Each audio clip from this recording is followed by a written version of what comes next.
আমি এই মুহূর্তে যেখানে আছি খালিয়াজুড়ি উপজেলায় নোরালীপুর গ্রাম। আমার ঠিক পিছনে যে আপনারা যে গ্রামটি দেখতে পাচ্ছেন, ইতিমধ্যে সেই গ্রামটি কিন্তু বিলীন হয়ে যাচ্ছে। এই দোনো নদীর এই পাড়ের এই গ্রামটি ইতিমধ্যে বিলীনের পথে। সাম্প্রতিক সময়ে আমরা একটি সংবাদে দেখেছি, যেখানে দেখেছি যে মানুষ তাদের বাড়িঘর, তাদের ফসলি জমি কিন্তু এখানে এই নদী গর্ভে বিলীন হয়ে যাচ্ছে। ইতিমধ্যে কর্তৃপক্ষের নজরে আনার চেষ্টা করা হচ্ছে, তারা যেন দ্রুততম সময়ের মধ্যে এই সংকট মোকাবেলার জন্য একটি কার্যকরী পদক্ষেপ তারা গ্রহণ করে।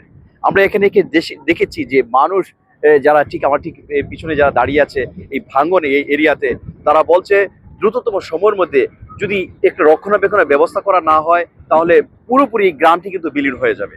এখানে প্রত্যেকেরই দাবি এই ভাঙ্গন রোধে একটি কার্যকরী পদক্ষেপ যেন গ্রহণ করে পানি উন্নয়ন বোর্ড। আমি পানি উন্নয়ন বোর্ডের সঙ্গে যোগাযোগ করেছি, ওনাদের সঙ্গে কথা বলেছি। তারা আমাকে যেমনটা জানিয়েছেন, তারা বলছে যে আপাতত জিওব্যাগের মাধ্যমে কিন্তু এই ভাঙ্গন রোধ করার চেষ্টা করা হচ্ছে, কিন্তু ওনারা বলছে প্রকৃতপক্ষে এই জিওব্যাগ দিয়ে কতটুকু ভাঙ্গন মোকাবেলা করা যাবে তেমনটাই প্রশ্ন।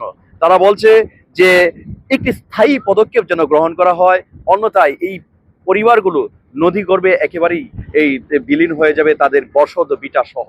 সুতরাং তাদের প্রত্যেকের দাবি সরকার যেন দ্রুততম সময়ের মধ্যে এই সংকট মোকাবেলার জন্য একটি কার্যকরী পদক্ষেপ গ্রহণ করে এবং এই অত্র এলাকাবাসীকে রক্ষার জন্য, তাদের স্থাপনা রক্ষার জন্য একটি কার্যকরী পদক্ষেপ গ্রহণ করে, এমনটাই জানিয়েছে অত্র এলাকায় বসবাসরত প্রত্যেকটা মানুষ। নেত্রকোনার খালিয়াজুড়ি থেকে সৈয়দ মাকসুদুল হক, বৈশাখী টেলিভিশন।